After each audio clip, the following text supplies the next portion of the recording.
Hello again, listeners. Tonight's video will be a small compilation of shorter stories that aren't long enough for their own video. Some longer than others, some shorter.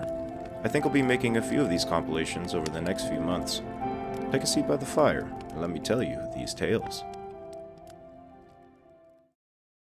Alright, feel a little silly even writing it down, but here we go. My supernatural encounter. Be me, 17. Dad loves to hunt, always go with him. We've had a real bad string of not getting drawn. After another year of not getting drawn, Dad just buys some expensive tickets to hunt on a local res. Kind of a splurge, but it was on my dad and he could afford it. Super beautiful land. Keep spotting deer all over, no elk. Only got tags for elk. I'm okay with it. My favorite part of hunting was just walking around and spending time with my dad. He was a surgeon when I was a kid, so I spent a lot of my childhood not really knowing who he was.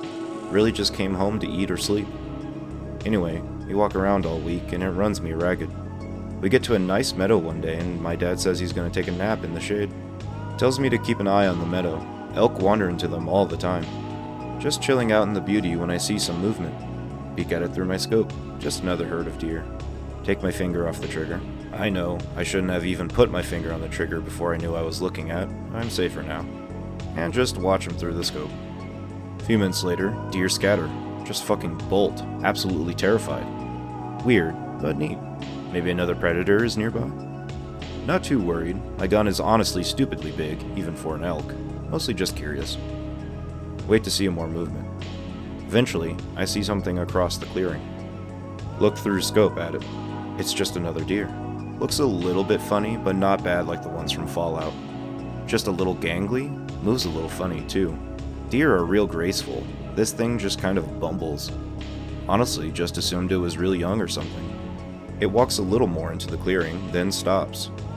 Looks directly at me through the scope. Already a bit weird. I'm a good 400 meters out and in the shade. It shouldn't be able to see me and it shouldn't be able to catch the lens glare. Deer rears back on its hind legs and the front legs just, twist. I've never seen a deer on their hind legs before, but they can't put their front legs at their sides like humans can. This fucking thing does. Posture still isn't human because deer don't have a center of weight like that, but it can put its fucking hooves at its side and it just stands and looks at me. Then it bolts across the clearing.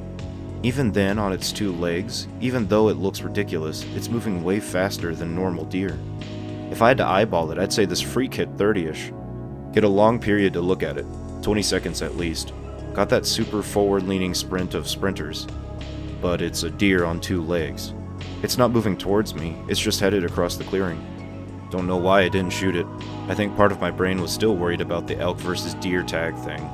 Sounds really dumb saying it out loud, but I wasn't really worried. I was just baffled and kind of grossed out. After it's gone, tell my dad about it. He thinks I must have hallucinated it.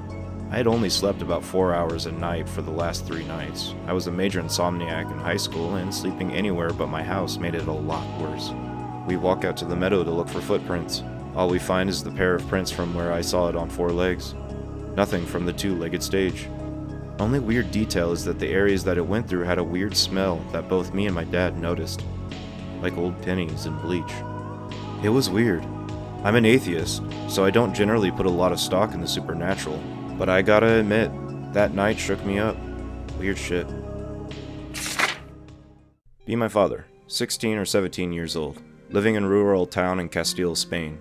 One of his friends recently found a cave and he wants to go explore it. Dad accepts. They arrive at the entrance. The entrance is rather big, but afterwards the tunnel turns smaller and they have to crouch to continue.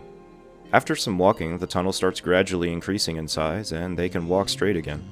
They walk for like 10 minutes, just a tunnel that goes deeper and deeper into the earth. My dad starts feeling weird vibes. Something is not normal. Says nothing to his friend, and they keep walking. Eventually they reach a cave. In one corner they see a man just laying on the ground. Hello? No response. They get a bit closer. He's sleeping. The man is unnaturally pale, like milk white. His hair is long enough to reach his knees. At first they thought it was a hobo, but he had clean white clothes on, and he looked like he had good hygiene. He also had a lot of gold jewelry on him. The man starts awakening and stands up. He's like 3.5 meters tall, or 12 feet tall. He says something in a language they don't understand. He doesn't seem hostile, but my dad and his friends still freak out and rush for the exit. The man laughs as if he found it funny. Both my dad and his friends spend the rest of the day and the entire next day thinking about it. After that, they decide to go back. The entrance is no longer there. Looks like there was never any cave there. They talk with the locals about it. No one has ever heard of any cave in that location. Be biologist. Be doing biologist shit. Buddies are setting cam traps on trees while I'm at camp trying to get a fire going. Fire won't catch. Bill sits next to me. Feels cold, but since everything was cold, never cared about it. This fucking lint won't make a spark. Shitty fucking equipment. Where's Sam with the lighter? Keep complaining for a while. Realize the person next to me isn't talking. Feel a slight chill creeping up my spine. Slowly look ahead. Can see Sam's and Bill's flashlights in the woods ahead. Who the fuck is sitting next to me? Turn around. All I see is something black. Nope. Wake up the next day. Sam and Bill are standing on top of me, white as milk. I'm laying in the middle of the ground a little bit away from the camp. They say they heard screaming, and when they came, I was nowhere to be seen. Had spent the whole night looking for me, shouting, yelling. All they got in response was a deep grunt. Try to get up, pain everywhere. My face when this is what it looked like when they tore my shirt off. My face when I had torn both my pectorals, as if trying to push/fight something away, to the point where the muscle tore, and broken 5 ribs and clavicle. My face when I'm never doing field trip work again. My face when every night I nope at the slightest feel of something brushing against me. Annan, where were you when this happened? I was at Fort Campbell, Tennessee. This figure was captured on video in the same area by YouTube user James Jones. I named it Horn Man, but it could just be a bunch of trees. Now that you told your story, it made me think of it. Coincidence? Or do we have a real thing here? If it was a bear, you wouldn't be here to post that story. Just saying. Okay, X, I've been wanting to tell you this for a while. For some background, I work in a petrol station located on the highway. Mostly night shifts, 3 p.m. to midnight, so I'm used to the weird, the creepy, and the downright paranormal. But this. Normal shift, people coming and going. It's about 7. Things are dark and store is slowing down a bit. Behind console area. Look to my left and lock eyes with a woman. Frail, thin, elderly, with wrinkled skin and giant fly-eyed sunglasses on that cover half her face. Immediately get the jitters from her. She walks slowly to the door. I had to manually make it open to let her in as the auto doors didn't pick her up. Makes her way to the console. Stares at me. Can't tell. Still wearing those creepy sunglasses. Can you come outside and take a look at my car? I think something's wrong. Voice is soft in volume, but deep and resonating. Like I felt it more than I heard it. Decline. Explain policy with leaving as only staff on site. Okay then. She walks off to the toilet. Now here's where alarm bells start going off. Serving other customers, stragglers here and there. She comes out of the bathroom after 5 minutes. Walks over to me again. There's no toilet paper. Could you get me some? Alarm bells. Something in my head says not to go out there. Get some staff toilet paper from behind console. Here you go, ma'am. Her demeanor is sour, or as far as I can tell with those fucking sunglasses. About another 5 minutes she walks back out and wanders around the shop. I watch her and notice she flicks her head in my direction every now and then, like scanning me. She walks to the coffee machine, then calls out to me. Her voice is louder this time, but it feels more like a knife this time, shrill and freezing. There's no milk in here. Can you replace it? I'd like a coffee. I know I should do it, but fuck every something is up alarm in my body and brain was screaming at me not to. Decline and say I can't leave the console at this hour of the night. She gets visibly annoyed, saying how shitty my customer service is. She threatens to contact my manager if I don't come out and change the milk. Decline and apologize, even offer the manager's number. She tries 3 more times to get me out over the next 20 minutes. Finally gives up and walks off, glaring at me through the windows as she rounds the shop out of sight. Rest of the shift goes by without a hitch. No creepy things, surprisingly mellow and normal shift. Still have a sense of dread in my stomach. Swap over and leave at 12:30 a.m. Walk to my car about 50 meters in the parking lot. As I get closer, the fucking glasses, scarf, and gloves she was wearing around folded neatly, the glasses resting on top, in a pile on the ground by the driver's side door. Look around, sense of dread intensifying. Quick as a flash, I unlock my car, jump in, and lock it again. No time to relax. Start car and gun it out of there.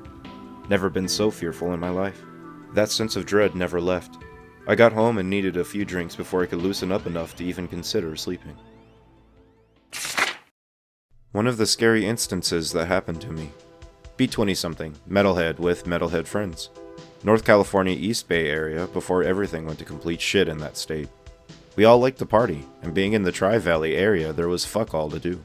We made things interesting now and then, and would find weird spots to get fucked up. One night, bored of getting fucked up at bro's house, decided to go somewhere and get shit-faced.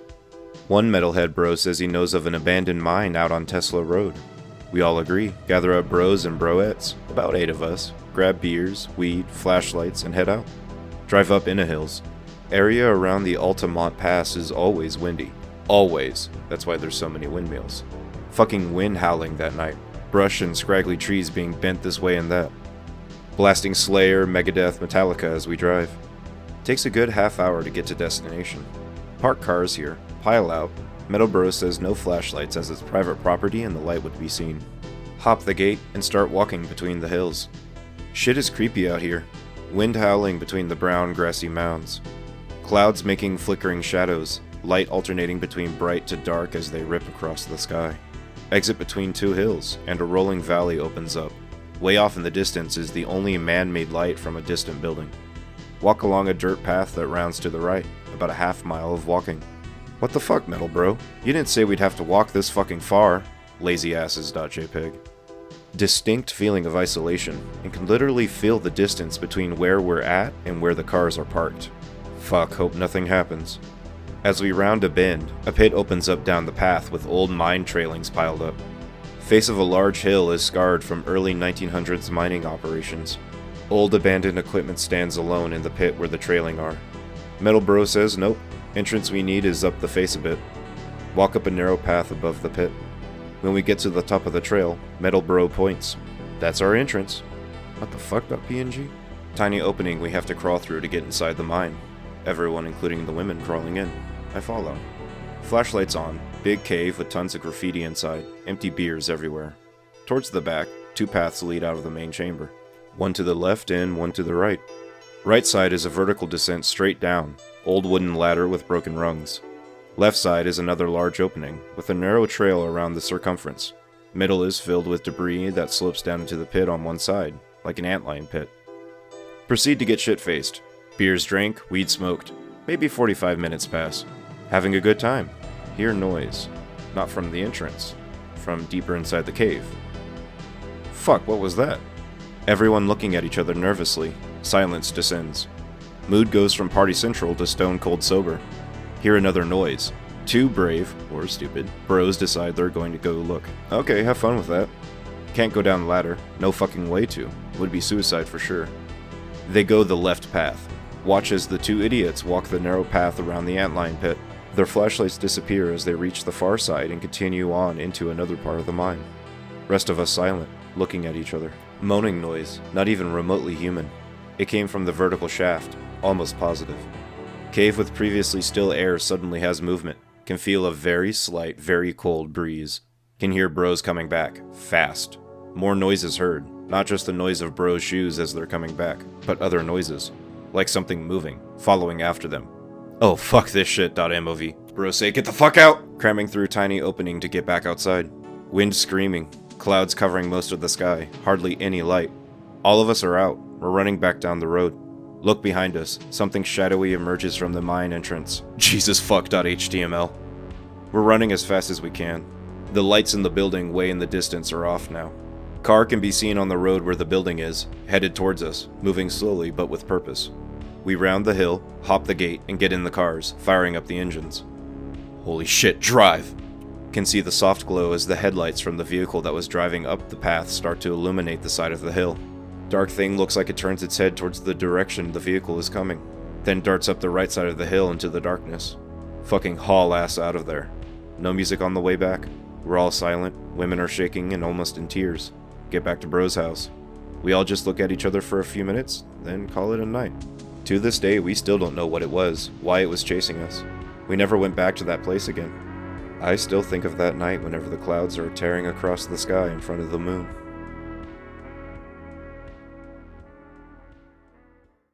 Hello again, thank you for watching. Like the video if you enjoyed this story, and subscribe to hear more in the future. Click the bell icon in order to be alerted when I have more stories to tell, and until then, don't shoot the weird deer thing.